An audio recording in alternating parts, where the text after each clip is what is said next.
take away your land. They take away your jobs, put guns in your enemies' hands. How many more must die before the whole world pays for the telling of the lies, the killings and the rape of the woman, the Congolese woman?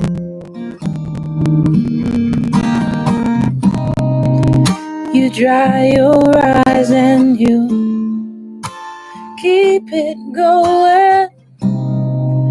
Pull yourself up with your own strong hand, strong and ever reaching for the sky. That is a woman.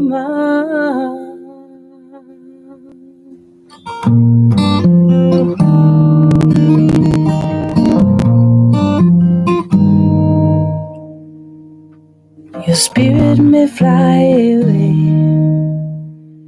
and your body may be broken. Your lips, they may not speak, for some things cannot be spoken. But time will not forget about the price you had to pay for the greed of men who did not respect the woman.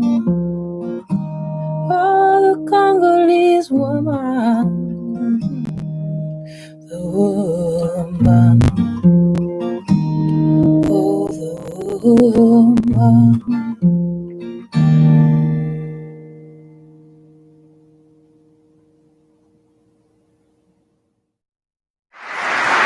Je m'appelle Denis Mukwege. Je viens d'un pays le plus riche de la planète. Pourtant, le peuple de mon pays est parmi les plus pauvres du monde. La réalité troublante est que l'abondance de nos ressources naturelles, or, coltan, cobalt et d'autres minéraux stratégiques, alimente la guerre, source de la violence extrême et de la pauvreté abjecte en République démocratique du Congo. Le peuple congolais est humilié, maltraité, massacré depuis plus de 2 décennies au vu et au su de la communauté internationale. Aujourd'hui, grâce aux nouvelles technologies d'information et de la communication, plus personne ne peut dire « je ne savais pas ». Avec ce prix Nobel de la paix, j'appelle le monde à être témoin et je vous exhorte à vous joindre à nous pour mettre fin à cette souffrance qui fait honte à notre humanité commune. Les habitants de mon pays ont désespérément besoin de la paix. Mais comment construire la paix sur des fausses communes? Comment construire la paix sans vérité ni réconciliation? Comment construire la paix sans justice ni réparation? Au moment où je vous parle, un rapport est en train de moisir dans les tiroirs d'un bureau à New York. Il a été rédigé à l'issue d'une enquête professionnelle et rigoureuse sur les crimes de guerre et les violations des droits humains perpétrés au Congo. Cette enquête nomme explicitement des victimes, des lieux, des dates, mais élude les auteurs.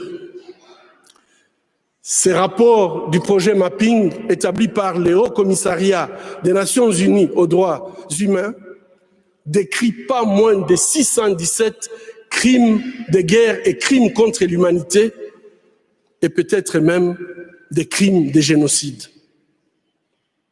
Qu'attend le monde pour qu'il soit pris en compte? Il n'y a pas de paix durable sans justice. Or, la justice ne se négocie pas. Ayons le courage de jeter un regard critique et impartial sur les événements qui sévissent depuis trop longtemps dans la région des Grands Lacs. Ayons le courage de révéler le nom des auteurs des crimes contre l'humanité pour tout simplement éviter qu'ils continuent d'endeuiller cette région martyre. Ayons le courage de reconnaître nos erreurs du passé. Ayons le courage de dire la vérité et effectuer le travail de mémoire. Chers compatriotes congolais, ayons le courage de prendre notre destin en main. Construisons la paix. Au nom de toutes les veuves, de tous les veufs, des orphelins des massacres commis en République démocratique du Congo et de tous les Congolais épris de paix, j'appelle la communauté internationale à enfin considérer les rapports du projet Mapping et ses recommandations. Que le droit soit dit. Cela permettrait au peuple congolais d'enfin pleurer ses morts, faire son deuil, pardonner ses bourreaux, dépasser sa souffrance et se projeter sereinement dans le futur. Pour les Sahara, pour les femmes, les hommes et les enfants du Congo, je vous lance un appel urgent de ne pas seulement nous remettre le prix Nobel de la paix, mais de vous mettre debout et de dire ensemble et à haute voix, la violence en République démocratique du Congo, c'est assez. Trop, c'est trop. La paix maintenant. Je vous remercie.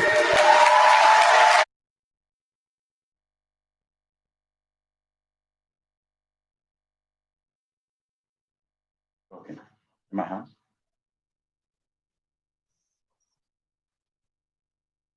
Ladies and gentlemen, there you have it. Dr. Denis Mukwege accepting his Nobel Peace Prize is asking us to join the millions of Congolese people in pursuit of justice in the Congo. And here we are.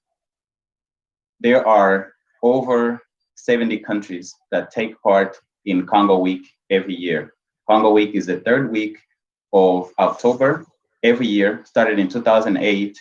And yet, the reason Congo Week started was to commemorate the millions of lives lost since the invasion of the Congo by Rwanda and Uganda. Yet the countries and the citizens of those countries have not taken part in the commemoration. So today, we as Rwandans are joining our brothers and sisters in the Congo to pursue justice, to awaken the world to the deadliest conflict in the world since World War II and the most underreported. And the world must know. The world must know what's happening in the Congo, what's happened to our Congolese brothers and sisters, and there has to be justice for the victims of the conflict, the genocide, the mass atrocities, the massive rapes, and everything that's taken place in the Congo. There must be justice. Congo has immense potential, both human and natural. It's the richest country in the world in terms of natural resources. Yet the people in the country are so poor. However, Congo can be the breadbasket. It can feed all of Africa. It can feed the world. In fact, every single one of us is carrying a piece of the Congo in your phones because the minerals that power the phones that we use come from the Congo. 60% of coltan is in the Congo, 60 to 80% of coltan.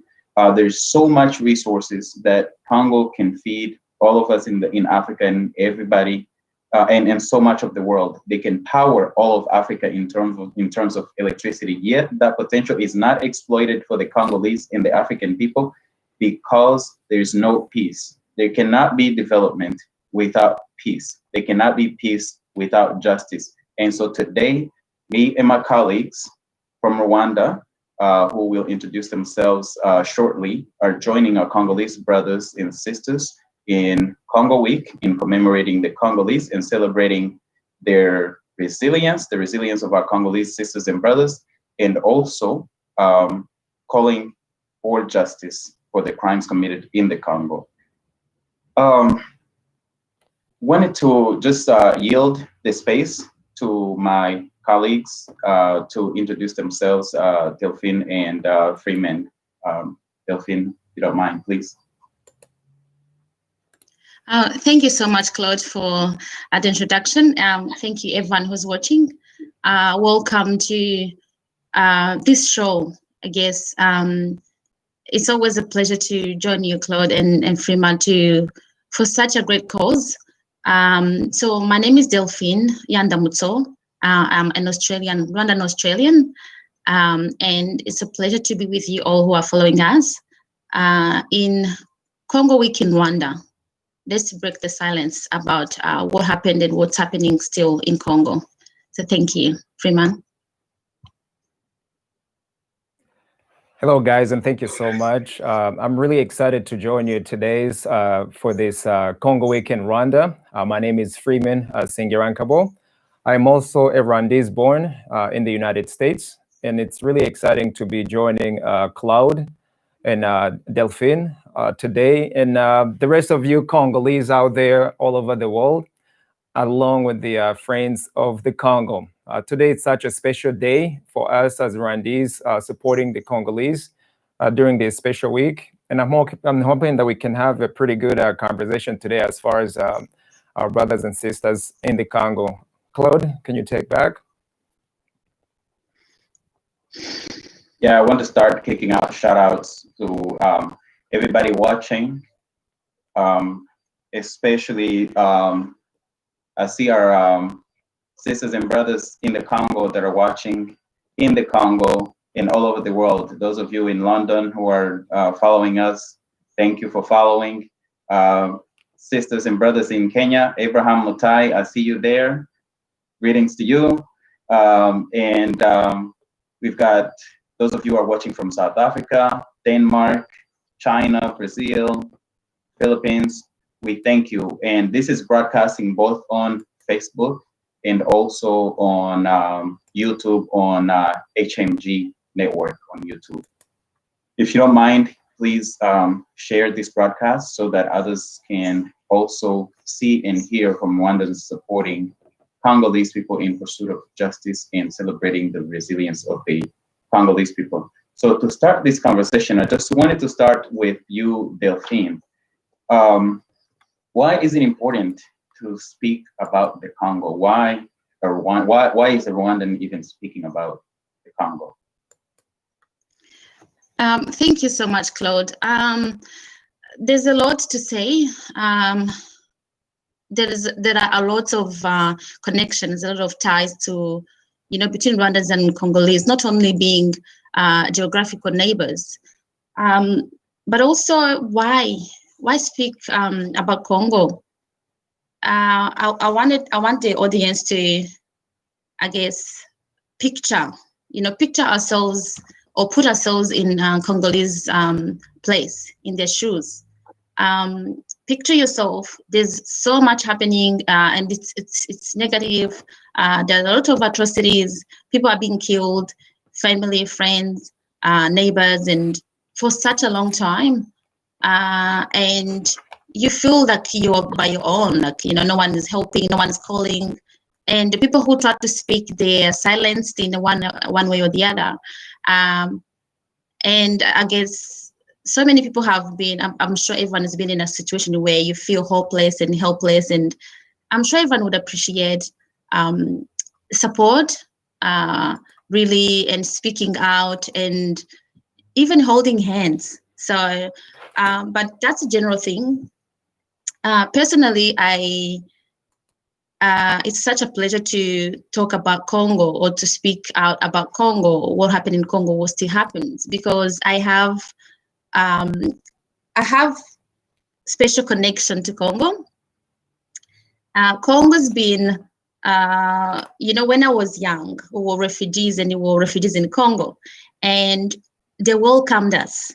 Their warmth, like we were talking about resources, their resources, they shared everything. And we got to learn so much about their culture. We learned their language, their food, so much we got to learn, and we got connected to them as a people. Not only that, they were neighbors, but also welcoming us. They were they are great people.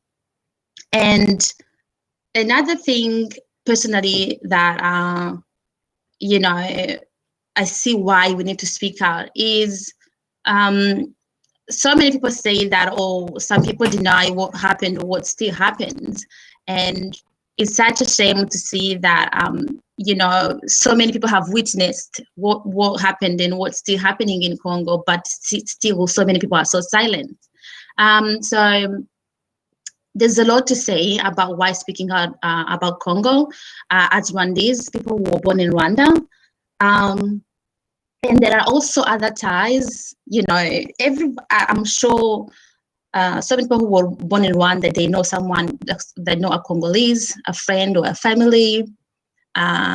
We all enjoy their music, we all enjoy their food, we all enjoy so many things.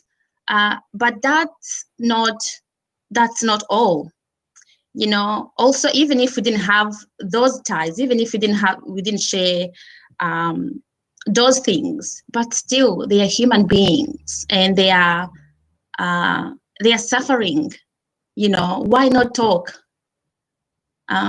So there's so much that we can say, and also we beneficiary of, like Claude, you already mentioned. There's so much, so many resources that go around the world, and we all benefit from it directly or indirectly. And also, I personally have a lot of memories from from our friends, Congolese friends.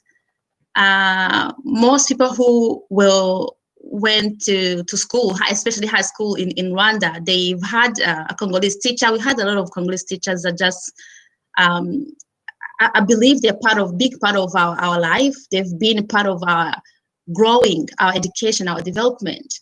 So there's so much we can say about why speaking out about Congo.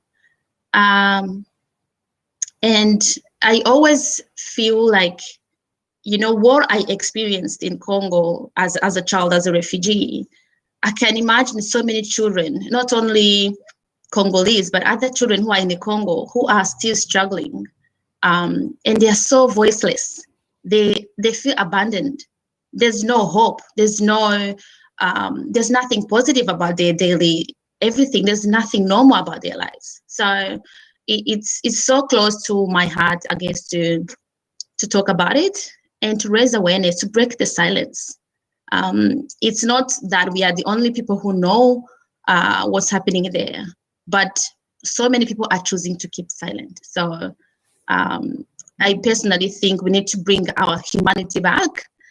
We need to bring our love back, and think and support our Congolese brothers and sisters. Because if we were in the same shoes, if the table were turned, we would love someone to speak out for us and to advocate for us. Another thing is, looking back to what happened, the war in Congo, it doesn't affect only Congolese. It has affected us, not only as people who were refugees there, but also the country, the relationships, the economy, the neighborhood, everything. So it really hurts to see such things taking place and so many people choosing to keep silent. And I guess if that's not a good enough motivation, let's just stick with the humanity and the love and the care for each other. I think I will stop there for now and keep on with the show. Thank you. Thank you, Delphine, for that. Yes, if nothing else, let's stick with our humanity, if there's no other motivation. And I just wanted to add to your comments also, because I also fled into the Congo, and I have received, I've seen the hospitality and the generosity of the Congolese people, as you said. When we got there, we had nothing. We only had someone give us a spoon, a cup, a pot, and a plate. That's all we had. The Congolese people, so many people were scattered all over. They let people sleep on their yards, let people sleep on their storefronts. I mean, all kinds of, things that most people would not allow. Not only that, even outside of the Congo, the Congolese people that I've met have been nothing but great people. Of course, there's no perfect population. There's always, exceptions. But for me, it's been a great experience living and receiving, from the Congolese, and it's time that we give back.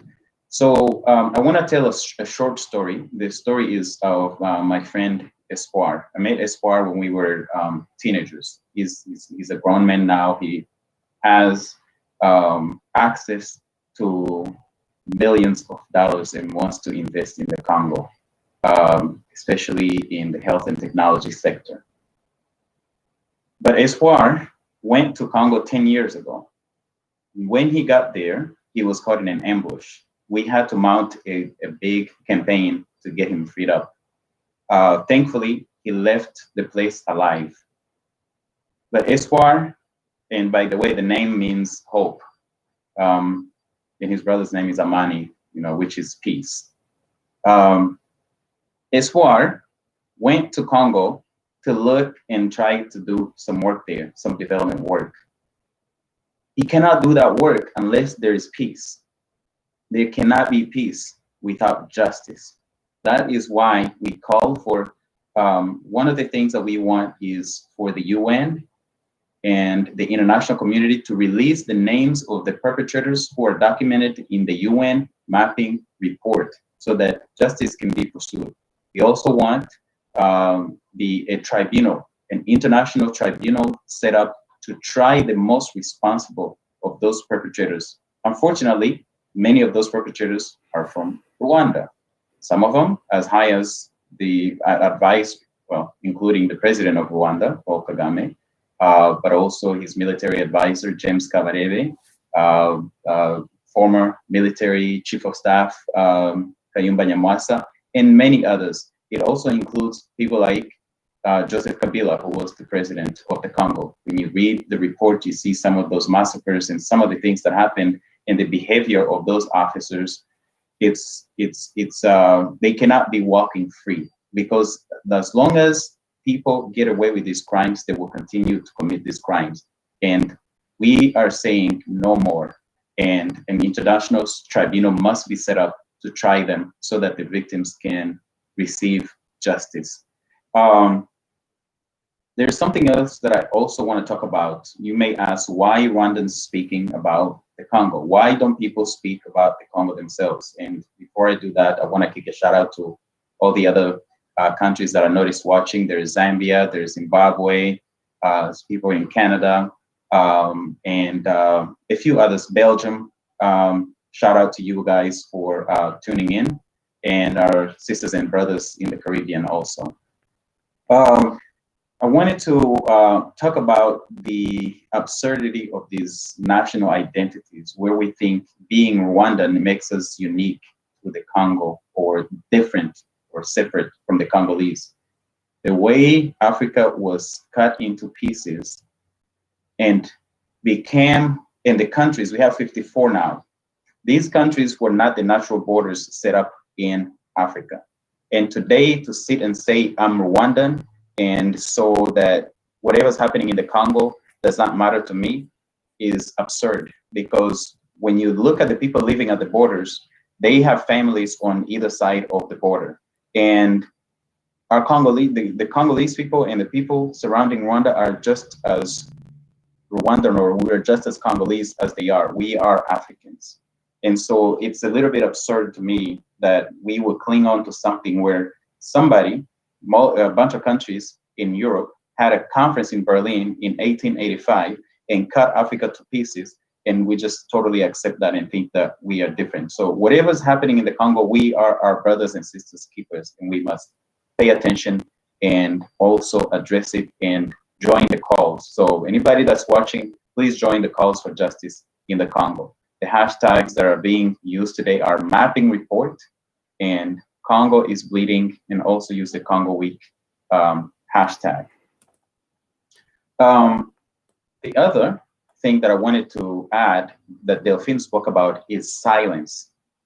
Silence is complicity. When you see somebody, when you know that somebody is committing this type of crimes, they're committing genocide, they're wiping people out because of their ethnicity, they are committing mass atrocities, they're committing crimes against humanity, they're committing war crimes, and they are raping women massively. That is something that everybody and every person should stand up and stand against and do something about. And we all, there's a power in speaking. When you speak, your message raises awareness. When people are aware, they care. When they care, they take action. That's how things get done. So we have a choice, as Delphine said.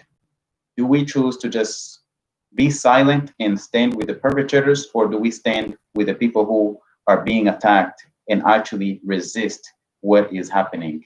And the choice is yours. And we have chosen to speak up and be and support our brothers and sisters in the Congo. The key to it is following the mapping report. Right now, that's the starting point. That report that we keep talking about is a report talking about crimes committed over a period of 10 years.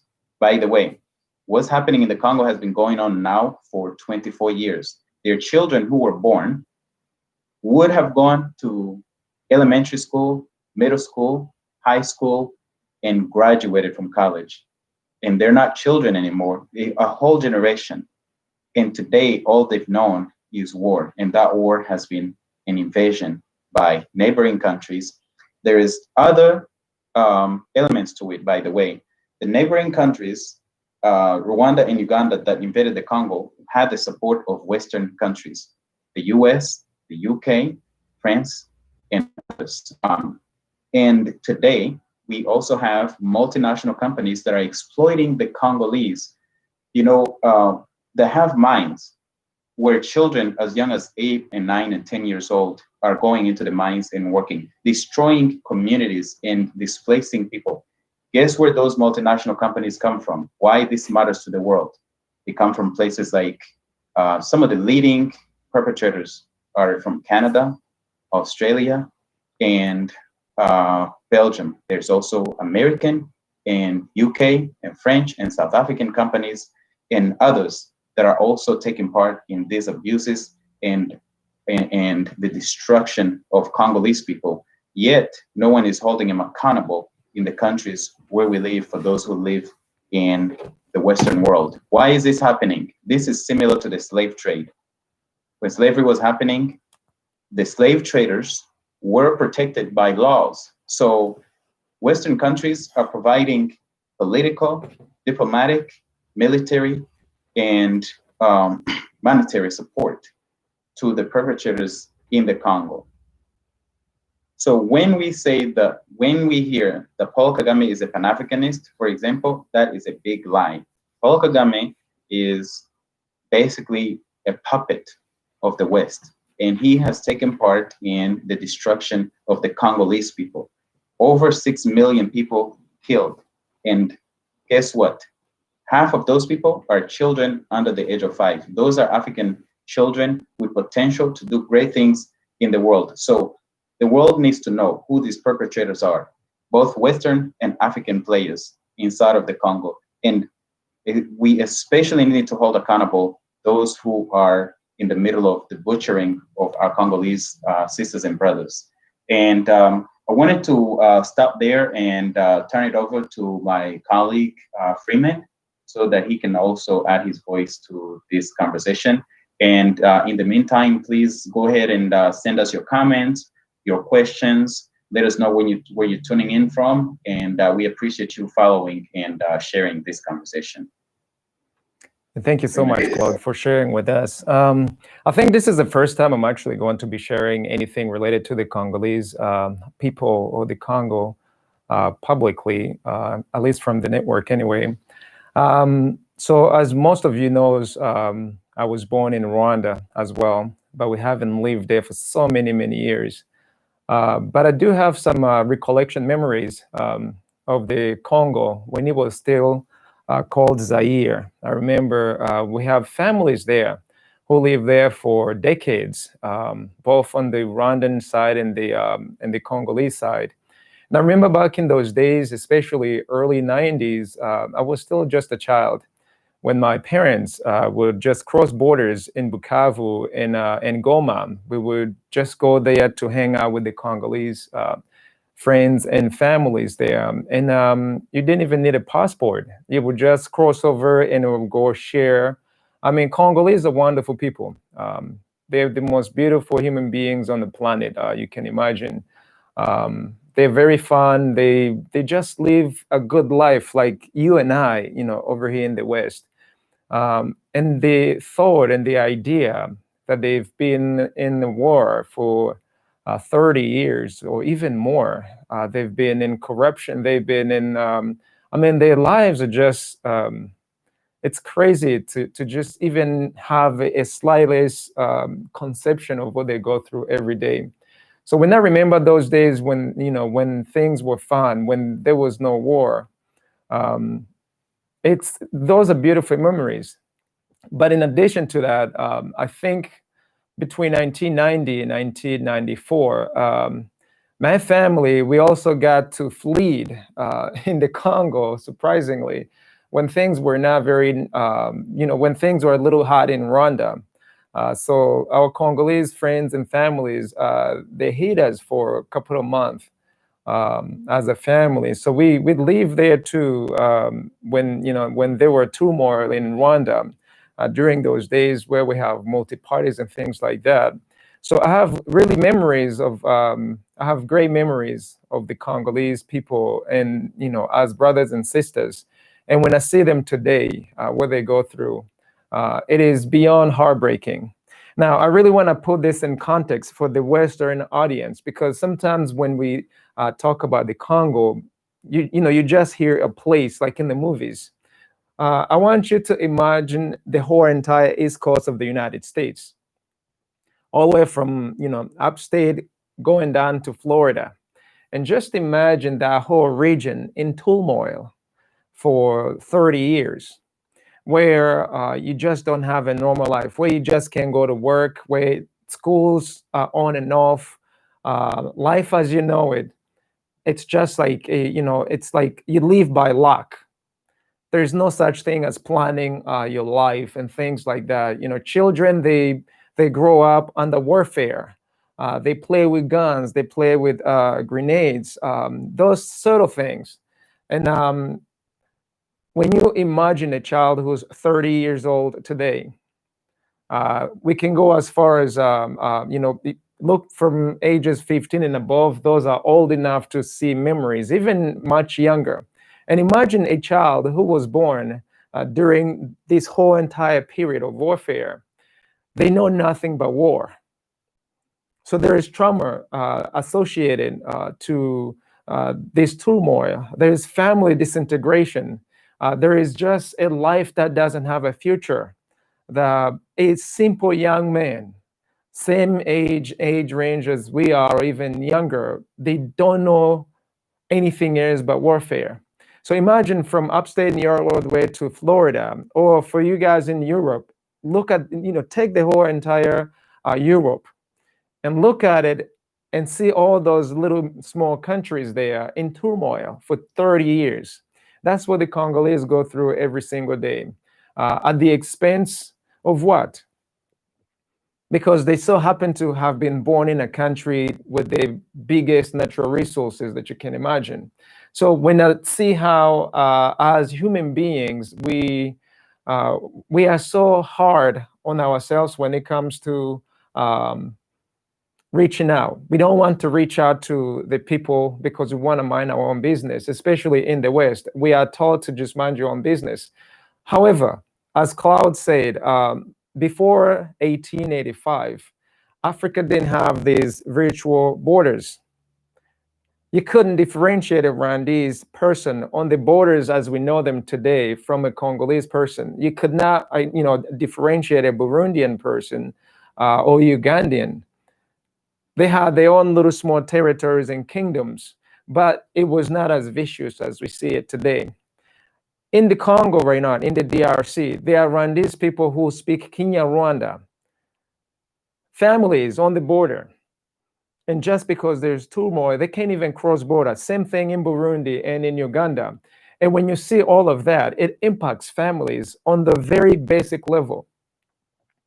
There is no life there. There is no continuity of life as we know it, as we know it here in the West. And that's the life that the younger generation is experiencing today. They do not see the future as we see it here in the United States or the rest of these developed countries, because that's the future that we are contributing for them to see, for them to experience. Claude alluded to the key players in the DRC conflicts. There are so many.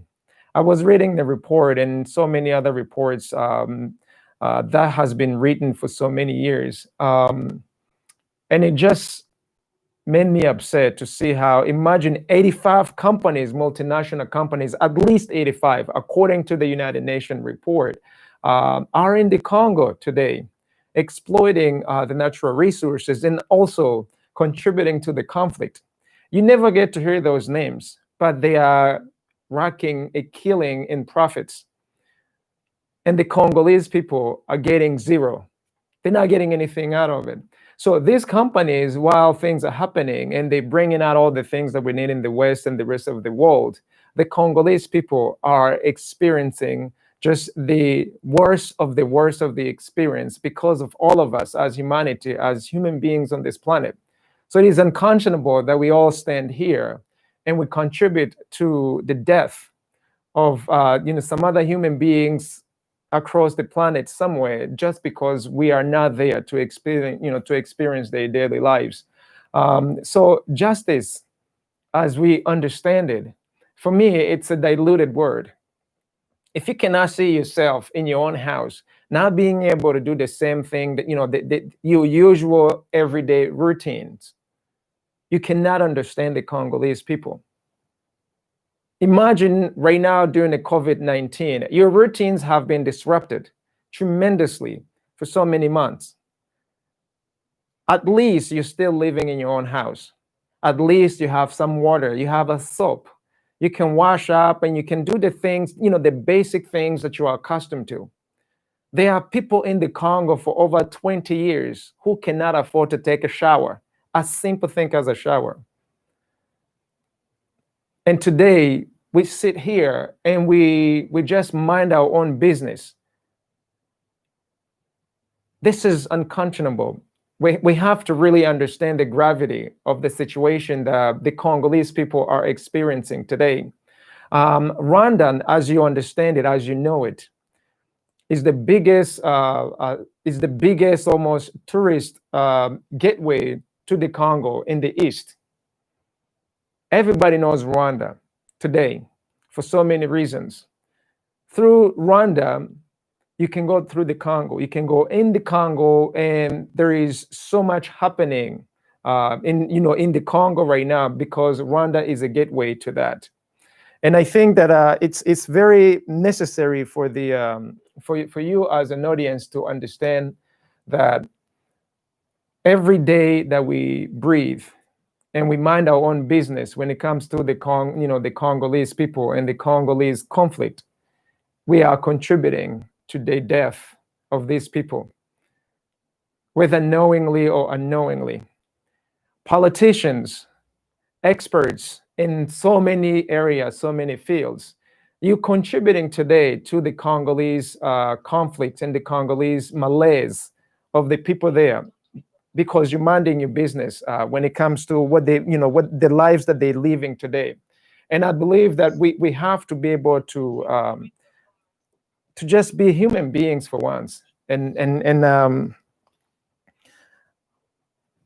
when I think about it, it hurts me. I see those women being raped, being killed, young girls who cannot see tomorrow, who are not guaranteed tomorrow, fathers who just go, who go missing overnight and they don't come back. These are regular people like you and I. They also want to live. They want a life that doesn't have drama, just like you and I, but they cannot have that life. It's unconscionable. It is unconscionable. And I really want to tell our Congolese brothers and sisters, you guys need to see how the West protect its borders. Look here in the United States. If you look down in Mexico, the federal government went as far as putting a war there. Congolese, you are so many. I think if you get involved in the, in your own local government and just be active be active participants. Rwandese people, Burundians, Ugandans, these are our brothers and sisters. We have to be able to openly participate and refuse to see our brothers and sisters being killed day in and day out. Any interest that we have, international interest that we, that there is there right now, we should be able to say, is this also in the interest of the Congolese? Just because they are voiceless, it doesn't mean that they don't have a life, just like you and I. So I really want to appeal that we, for once, just see the Congolese people as human beings. Let's see them not just as merchandises, and see them as human beings. Because if we can see them as human beings, there is more than enough resources all over the world to go in the whole entire Eastern Congo and we clean it up. We can do it overnight, but because of this special interest, it is not easy. So it is up to the people to say enough is enough on the Rwandan border, on the Congolese border, on the Burundian border, and the Ugandans. We need to have that solidarity and say enough is enough. So many millions of lives have perished, but we don't talk about it because it's not sexy. Nobody wants to be associated with death, but death is happening right underneath of the hood. So we know this, and the beneficiaries, of these natural resources, they know it. These multinational companies, they know what's at stake. They also know the price of them being there today. So I want to ask the whole entire world and everybody who's watching this broadcast, do not just look at the Congo week as just another drama on television, as some useless Africans who, who just need to die or things like that. They are human beings like you and I. I just don't have enough words to convey what I feel inside of me so that you can see them as human beings, not just as, some Africans who are somewhere in the jungle. That whole entire stereotype, it's solidified by the way we behave every single day. So Claude, I want to say take back because my voice is choking now. I can. Thank you, Freeman. Let me just. You can take back for the moment, Claude. Thank you for that, Freeman. And again, I hope that everyone, especially Rwandans, are hearing this appeal, and the rest of you around the world. And thank you for tuning in. This appeal to join in solidarity with our Congolese sisters and brothers. Our pleas are real. This is happening to real people. I share my story all the time about surviving the genocide in Rwanda, and at one point actually having to dig my own grave. And at that time, the one thing that I wanted was for the world to know what was happening and for something to be done about it. And today I'm doing the same for the Congolese children. I was a child when it happened. I'm doing the same for the Congolese children and grown-ups that is happening to. But I just we would like now to start engaging the audience. Thank you for sending your comments for those who are watching on YouTube, and for sending your comments for those who are watching on Facebook. Please continue to send the comments, take part in the conversation, and questions also. So Delphine, if you don't mind, please, I will turn it over to you to go through the comments and questions, and we'll answer the questions and acknowledge the comments. Yeah, cool. Thank you so much, Claude. Thank you, guys. We tried to go through some of our comments and the feedback. Shout out to Faye Katembo. Hello, my Rwandese brothers and sisters. Hello to you too. Shout out to Yaya Baleki Ebele, Velet Nigore Murungi, Innocent, Justice, said kudos to you guys for joining hand. Thank you, Innocent. We have some comment we are getting the comments from Facebook, from YouTube, and from all our channels. Mrakazaneza said every Rwandan should join our Congolese brothers and sisters and ask for justice. Enough is enough. Thanks for the comment from Mrakazaneza, from Denise. And shout out to Mukanyiko Mutawazi. Hello to you. Thanks for tuning in. Urujeni Janti, thank you for tuning in as well. Thank you for your initiative, Claude, Delphine, and Singyangabo. Stop Impunity. Thank you for breaking the silence. Justice for peace. Thank you, Urujeni, for your feedback. There was also a comment from Yaya Baleki Ebele. Black Canada, she said Black Canada book talk about that. So I guess that book talks about some of the issues we're talking about. Thanks for that information. And she also, there's a question, so why go to the World Court when Europeans are the one financing these killings? I guess I will just make a comment to that, and I'll get Claude and Freeman to add their comments as well. To my understanding, these European or these foreign players, they're hiding, they're sneaking. It's not open, and they isolated individuals. I personally don't know how well informed or how involved the governments as a whole are involved, but these appear to be individual players. And the reason why there would be a court, or the reason why people would speak out, even though these big fishes are involved or they have a big hand in it, is to raise the awareness. Because once you talk, once they go out in a community or in the international community or in the UN, they pretend as if nothing is happening. So they are not openly, they're not open about what they're doing. That's why if there's a justice system, then they should be accountable. I think that's the comment I would put on that. Claude or Freeman, if you'd like to add to that, I will repeat the question. So why go to the World Court when Europeans are the ones financing these killings? Thank you.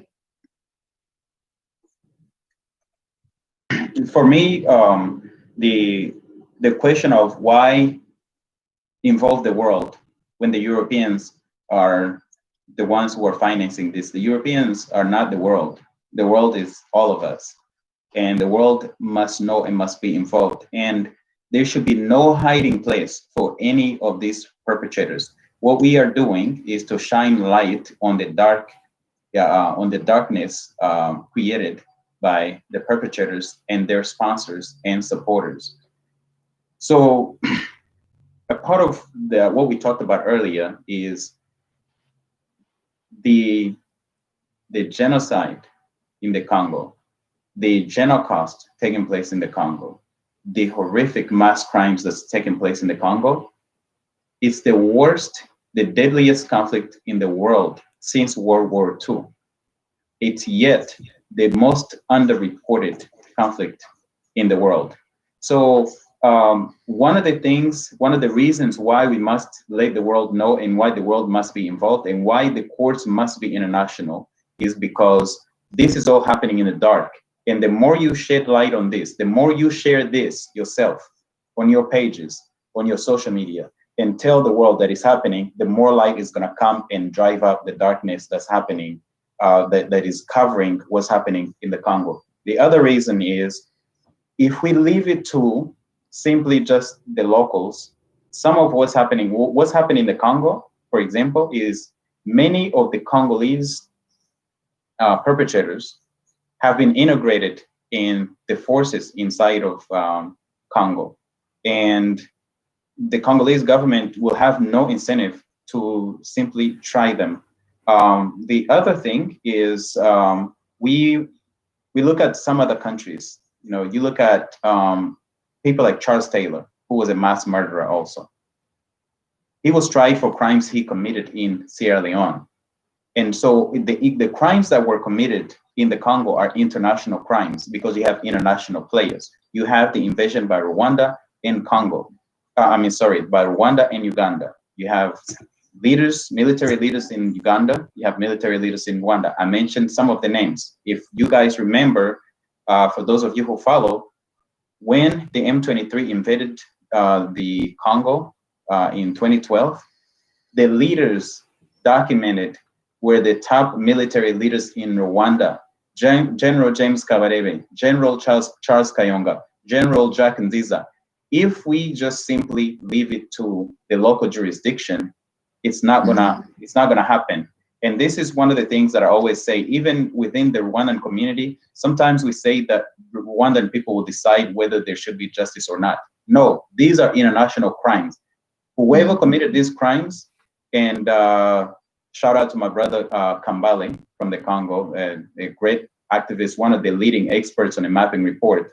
He refers to some of the perpetrators, like General James Kabarebe, who was once in the military of Uganda, as Kagame was, and then in the military of Rwanda. And then General James Kabarebe at one time was the chief of staff, the military chief of staff in the Congo at one point. And now he's back as a military advisor to Paul Kagame in Rwanda. So we call them criminals without borders. You know how we have doctors without borders, we have journalists without borders, we also have criminals without borders.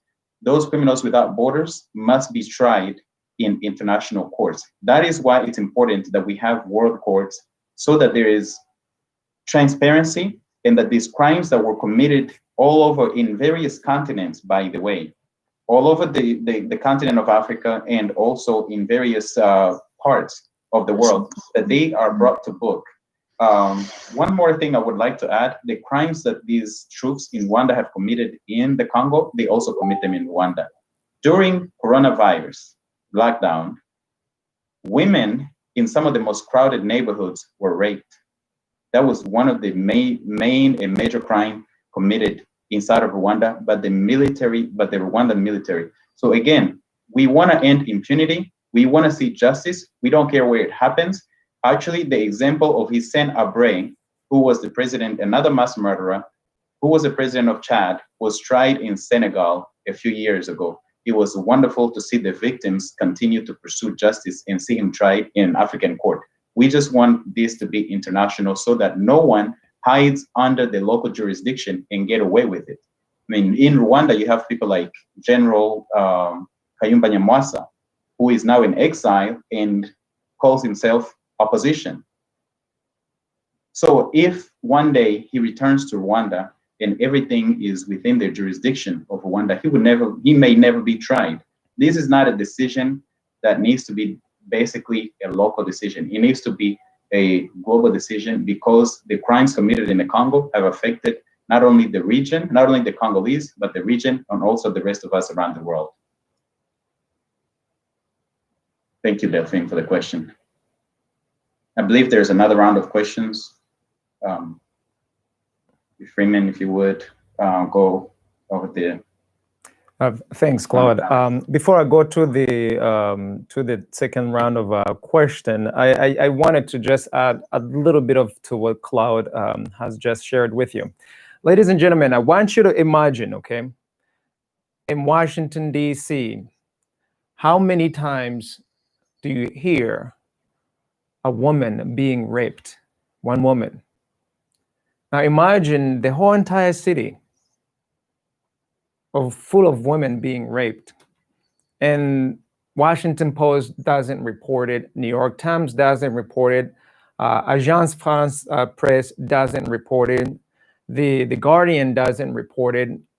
Every newspaper just keep it under the wraps. Can you just see rape taking place in Washington, D.C., and nobody says anything about it?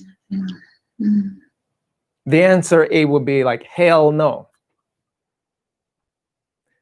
Today, the Congolese people, children, young girls, mothers are being raped.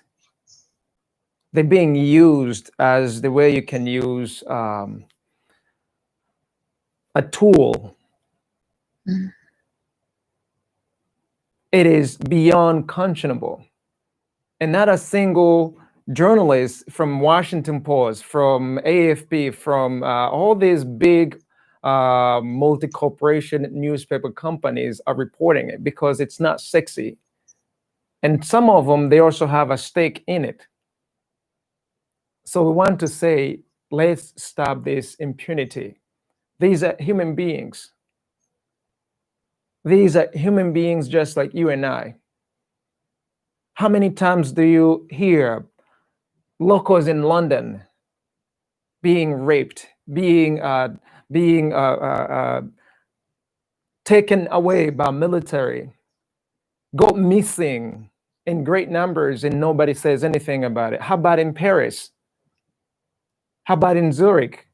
How about in Japan, in Tokyo? How about in Beijing? What about Moscow? How many times do you see conflicts in these countries that go unreported and the government just sits and does nothing? Only in Africa you get to see these things, and somehow it's acceptable. But to a certain degree, we are also to blame, the sons and daughters of Africa, because we are allowing this to happen since we are too busy seeking life in these other great stable nations all over the world. We are so quick to leave our own nations because things are so terrible and we want nothing to do with them. But I think it's about time that we also turn back and start giving back to our own nations. Wherever you are, you can be anywhere you want to be all over the world. But do remember that home is always home, regardless of where you go. So let me read some of the second round comments. I will start off from Facebook. George Brad says, hello guys, keep it up and never give up. We are together 100%. I love you so much. Thanks, George, and thanks for showing the love to the Congolese people. And Yaya also from Facebook said, Black lives need to matter to Black people first.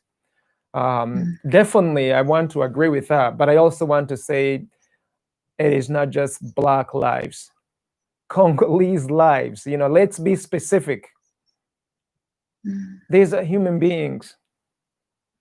If you can care about your own lives and just put a Congolese person in front of you and have the same care as you have for yourselves, for your families, let us extend that same courtesy to the Congolese people.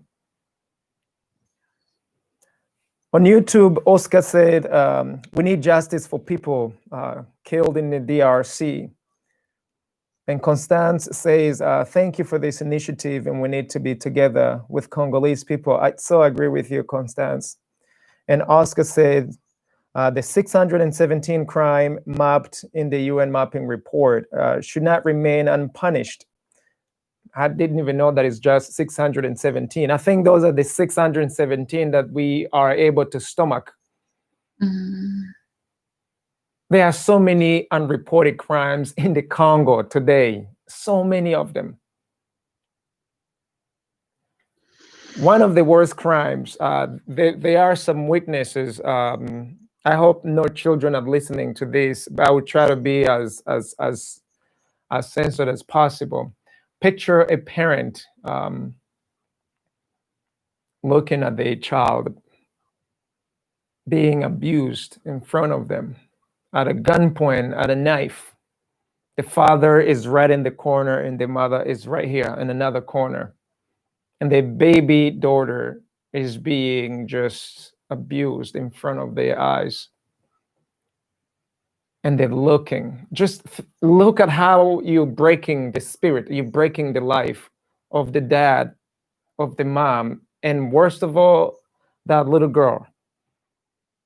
Imagine what is that little girl, how is that little girl going to grow without experience, knowing that dad was looking, mom was looking when she was being abused and they did nothing.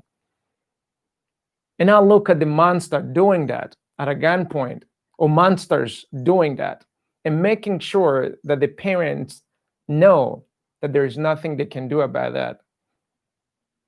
These are stories happening every single day in the Congo, in the DRC.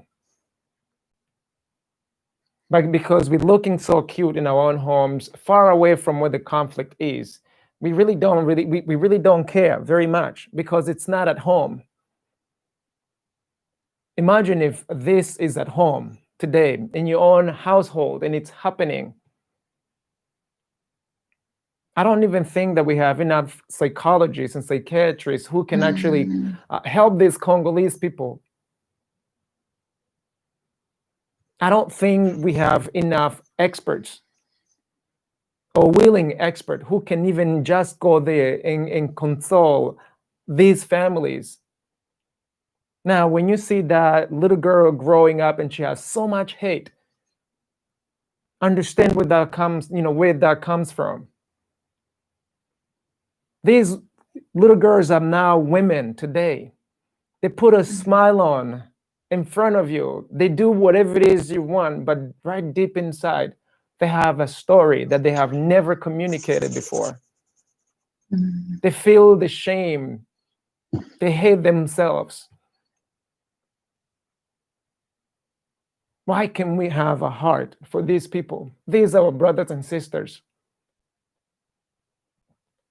So it is up to us, guys. It is up to us to actually care and to start changing our lifestyle to accommodate them, to love them, to extend the love that we were given freely that they currently don't have because we're participating in their death, knowingly or unknowingly.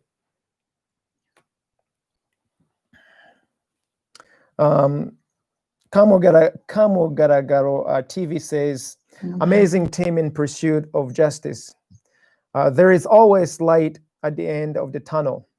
We are here to commemorate the memories and unspeakable hidden history behind our people who perished in the jungles. We are Patrice Lumumba Coalition said, Uhuru brothers and sisters, this is Makola from the group. We are Lumumba Coalition and the Uhuru movement. Claudine Hakiritimana says, thank you for taking the initiative and getting it done. Happy to have you as Rwandans. We are together with brothers Congolese. Again, we are Patrice Lumumba Coalition says, can we speak about the resistance against these neo-colonial governments? The resistance, if I may allude to that, and then I will have Delphine or Claude say something about that. Every time we hear of these fancy name or fancy titles being attributed to all these multinational governments in the Congo, that's actually giving them more power than what they currently have. Do you realize that today, if young men and women from the Congo, from Rwanda, from Burundi, and Uganda, if we decided in one day and we go on the border and we go in the Congo and we say, you know what, every single multinational company that doesn't belong there needs to go. We want to stop the rape. We want to stop the abuse. We want to stop just the inhumane that's taking place, the inhumane conditions. These folks would leave overnight. We have more powers than all these governments over the world combined. Seriously, we do. I want you guys to think of how much power we have, but we are extremely submissive because of how the system has trained us to behave.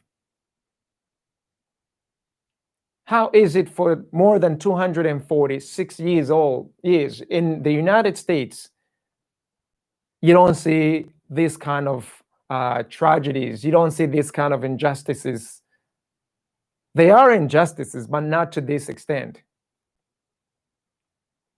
So I want you guys to imagine, why is it that when we hear of these great nations, them being there, that you get scared? It's a choice to be scared. So let us not give them more power and juice than they deserve, because these are the same companies, these are the same government leaders who are actually behind all these actions, directly or indirectly. These are our leaders, our local leaders, knowingly participating. You cannot tell me that the Congolese government, the Rwandese government, the Burundian government, and the Ugandans do not know what's happening there. But what are they doing to stop it? Little to nothing. So it is up to us, the people. If you really care enough, then take action. Then we will also force them to take action. Delphine, would you make any comment, or Claude, any one of you, and so we can hear you as well? Thank you, Freeman. I probably won't add much to what you just said. But I guess this is the beginning, or I mean, this is not the beginning. There's so many people who have been doing a lot of work, and really shout out to everyone who's doing, who's contributing to this cause. But like you said, Freeman, there's a lot of work to do still. And like someone said before, you know, everyone's lives have to matter to all of us, and we need to really care about each other. You know, everyone is busy, or everyone is just, you know, keeping silent, choosing to keep silence. But we have to put ourselves in, anyone who's in danger, anyone who's in such situations, we have to put ourselves in their place. And really think, what would I do? What can I do? So in that, about that, I guess raising the awareness and really asking for justice is the beginning. And like you said, Freeman, people really caring about each other and resisting. Because some of these players are hiding, and some of us, or some of the people within the country are participating in their, you know, in their hiding, in their what they're doing. So it's about denouncing injustice. Yeah. Thank you, Delphine and Freeman. There's a couple of things, couple of comments I wanted to speak to. Maybe one. There was one from Kumugaragaro TV. Shout out, Jean Ndahimana. Thank you for the comment. The comment was about, he was commending the act of recognizing and commemorating what's happening, but also saying that there's light at the end of the tunnel. And I agree, but you can only get to the light if you walk, run, or crawl to the light. Otherwise, we will stay in the dark. So we must, and the work that we're doing now is doing everything, walking, running, crawling, flying, whatever it takes to get to the end of the tunnel so that we can see that light. We are shining that light, but it takes work. You can't get to the end of the tunnel unless you can't see the light at the end of the tunnel unless you go to the end of the tunnel. And so I think that is something that we're asking everybody to get involved so that we can, together, make it to the end of the tunnel. A couple other comments here. One from Constance M. Shout out Constance, saying, as Dr. Denis Mukwege said, we have a duty to fight indifference. And I agree. Thank you for joining the conversation. I see a wave, a hello from Lydie Ugeneza. Shout out to you. Thank you for joining. I see a comment here from Makola. We are Patrice Lumumba Coalition. And he's sharing that recently in Congo, there has been a huge protest against the Rwandan backed warlords in the Congo in the genocide. In the UK, we have been campaigning against the UK government's role in the Congo.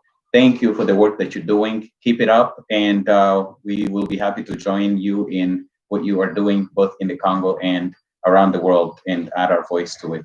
And a couple others. What kind of resistance is taking place in USA? I think, just to keep it really, really short, if you would look at the work that's happening in with Friends of the Congo. So visit friendsofthecongo.org, look at conflictminerals.org, and also look at congoweek.org. You'll see a lot of what's happening around the US. Also, just so you know, on Tuesday, we have an event. Thank you to the AUC down in Atlanta, the HBCUs, Historically Black Colleges and Universities. Clark Atlanta is sponsoring an event. The Political Science Department is sponsoring an event for Congo Week, also in pursuit of justice, and also to celebrate the Pan-African spirit and legacy of Patrice Lumumba. Please tune in. That event is at 5:30 Eastern Time in the US and North America. And that is 9:30 GMT. So if you could adjust your times, 9:30 GMT to be able to, and that is 11:30 p.m. I believe in Paris, and 10:30 p.m. in Kinshasa, 11:30 in Johannesburg. So p.m. Please tune in and follow that. It's sponsored not only by the Political Science Department at Clark Atlanta, but also the Morehouse College Africana Studies Department, African Great Lakes Action Network, Friends of the Congo, HMG Studio, and others. So please tune in on Tuesday. Look at this page, the Aglan page. It has all of the information that you need. You can also join on Zoom, so you can be a part of the conversation. And lastly, Agnes Nza says, thank you for your initiative, which reminds us of how much we must be in solidarity with Congolese people. And a couple others, comment from Facebook, where Lore says, I'm extremely happy that this generation is awakened. We are going straight to the point by any means necessary. Yes, whatever it takes to get justice, we are going to do that. Thank you for that comment. And I believe that pretty much covers it. As far as the comments, we'll turn it over to Delphine and Freeman for closing remarks before we end this broadcast with a beautiful song, Congolese Woman. Thank you so much, Claude, and thank you everyone who's been, following us and joining in the conversation. We have to get this conversation going. Like, so much has been done, but there's still more to do. So thank you everyone for your support. Just before I guess I make a concluding remark, I just want to say a couple of comments that came as well. Yaya say, keep going, guys. Good job you are doing here. Love you. So thank you so much for the support, Yaya. And there's, as Zook also said, I thank you guys. I join you. Justice must be served. The time is now. Hashtag justice for Congo. Thank you so much. We appreciate your support. We appreciate your love, and also encourage each and every one of us to speak out. I guess, as you know, my concluding remarks is just to thank everyone for what we are doing, but we need to do more. I know that because of those, big players that we've been mentioning, so many people are so scared or so worried. But we need to think about what if it was us? What if it was our children, our families? Like Freeman mentioned, just picture those scenarios, what's happening there for so long. Someone mentioned that Congolese people are suffering because of their country's wealth, and they're not even benefiting from it. We need to bring our humanity back. Everyone's been so selfish, and especially the big players, they've been so selfish. They're enriching themselves, but to the expense of others, to the expense of the Congolese people. Someone also mentioned the Congolese are as human as we are, rightly so. So let us support Congolese brothers and sisters, and ourselves as well, because what's happening in Congo, it doesn't only affect Congolese people, it affects us, it affects the whole world, and it can happen to anyone. What if the table were turned? So thank you so much. I guess we can talk about this for long, but I will obviously have to conclude this show today. So it was a great pleasure to be with you. Thank you, Claude, and thank you, Freeman, for a great conversation. Thanks, everyone, for the support as well. Hopefully, justice will be served for the Congolese brothers and sisters. Thank you. I'll give it to you, Freeman. Hey, thank you so much, Delphine. Thank you for taking the time to actually even speak to these beautiful Congolese women and women all over the world. I know that it takes a whole lot for any one of us to stand in front of a camera and in front of the world.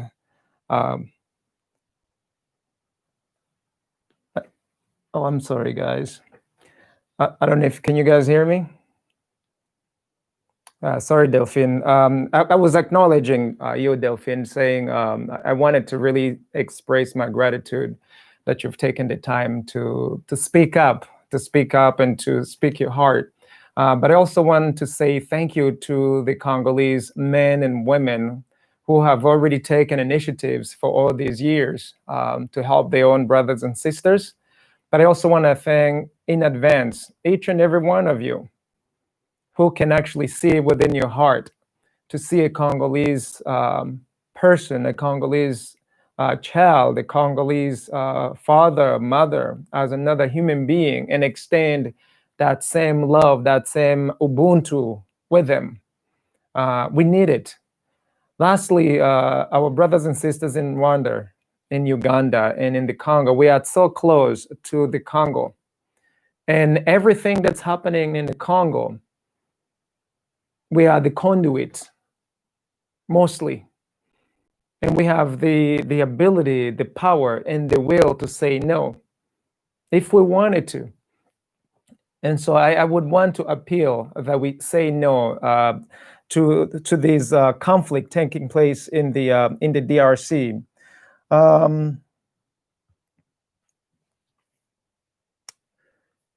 It is difficult to find ourselves in a position where our own vulnerabilities are put out there, our own inability to even just make a small dent to what's happening in the Congo.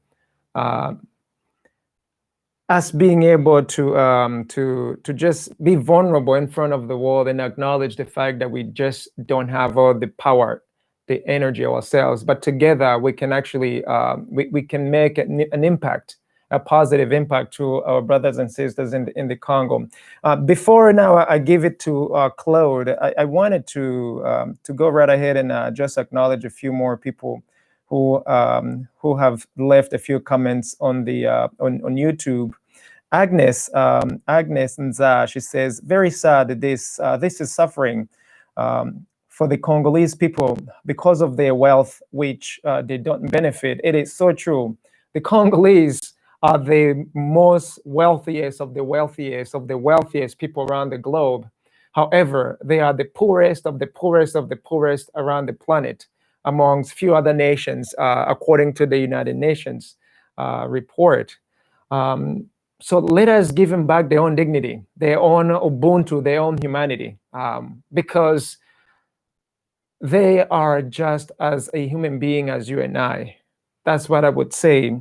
Another comment from Zook. He said here, I'm extremely happy that this generation is awakened. We are going straight to the point by any means necessary. I could not agree with you any more than that. Also, Marianne said, Congolese lives are as much valuable as anyone else. Mobilize all Africans behind this case can pierce the deafening ear of these criminals, Kaban without borders. Let us join efforts by using a shared language by many Africans. I agree with this as well. So I'm just appealing to you guys. I don't have any sophisticated words to say to you, except if you feel that humanity is in you, if you feel the love in you, extended to our brothers and sisters in the Congo, you freely have this extended to them. Don't just mind your own business. Whether you are 10,000 miles away from the Congo, or whether you are 2 meters away from the Congo, allow yourself to feel what they are feeling. Because our silence gives the direct permission to any single person, corporations, government entities to participate, to commit crimes and injustices to these brothers and sisters in the Congo. And thank you so much, Claude and Delphine, and each and every one of you guys who actually have taken it out of your way to put together this event. And thanks for inviting me as well. I'm truly grateful and exceedingly humbled by this opportunity. Back to you, Claude. Thank you, Freeman, and Delphine, for your beautiful remarks. And you remind me of Shaka Sali, another wonderful, son of Africa, when you say it, exceedingly humbled.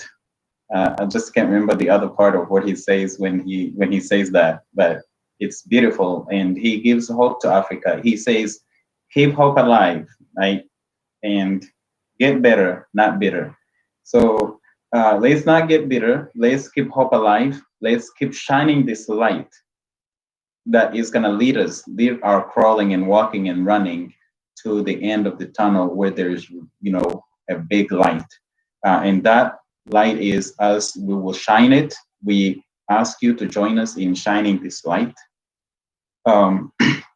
We ask you to do what you can, as little as you think it may be, as insignificant as you think it may be. Every voice matters.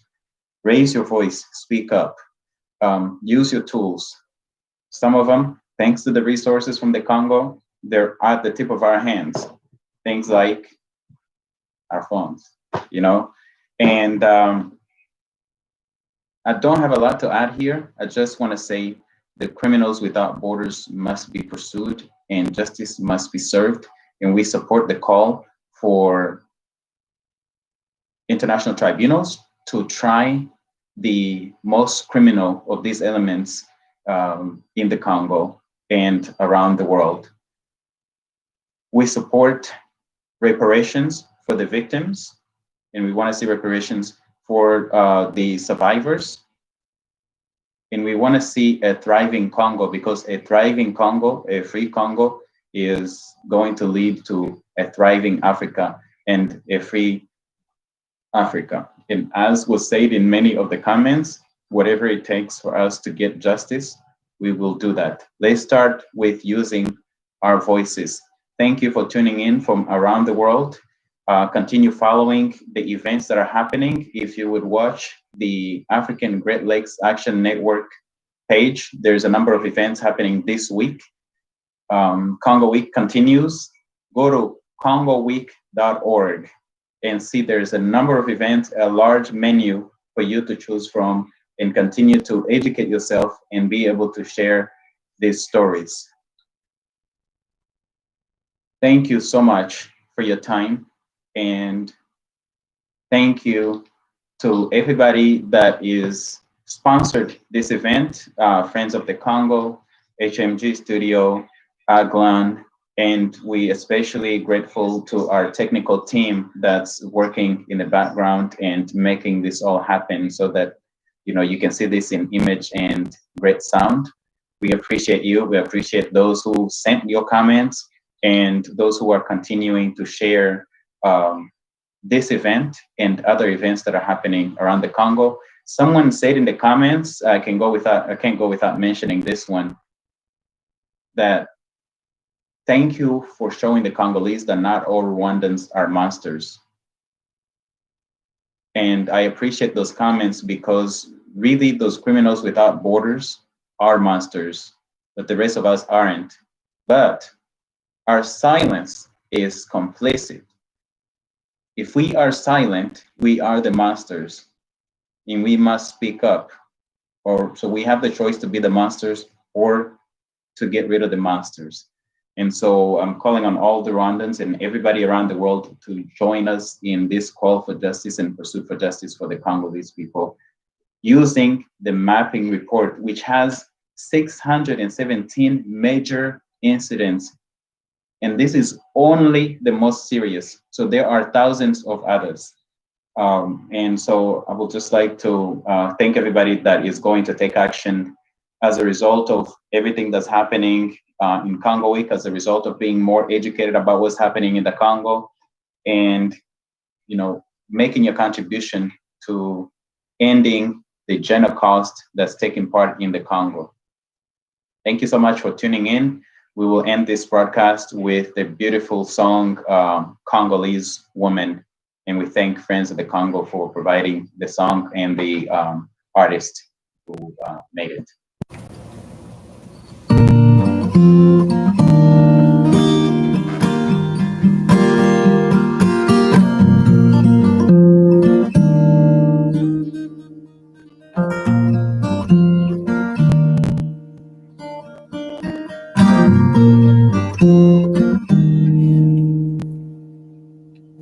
Your spirit may fly away, and your body may be broken. Your lips, they may not speak,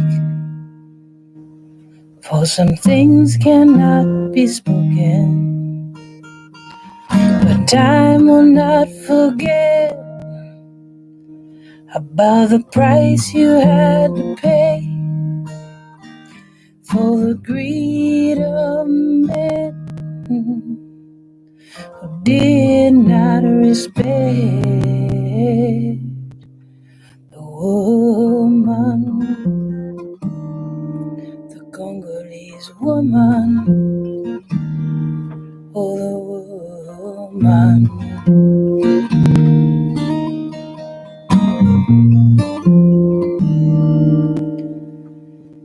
They hurt your body and your mind, and they take away your land. They take away your jobs, put guns in your enemies' hands.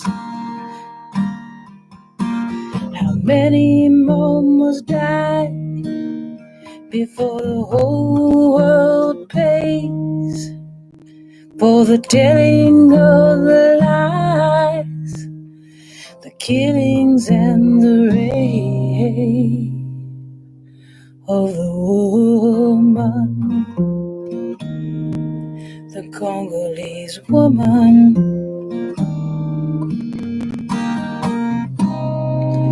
You dry your eyes and you keep it going.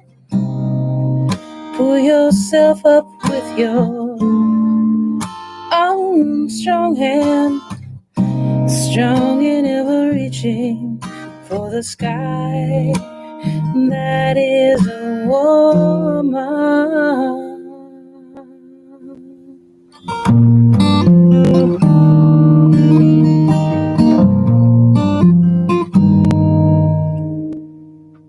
Your spirit may fly away, and your body may be broken. Your lips, they may not speak, for some things cannot be spoken. But time will not forget about the price you had to pay for the greed of men who did not respect the woman. Oh, the Congolese woman, the woman, oh, the woman.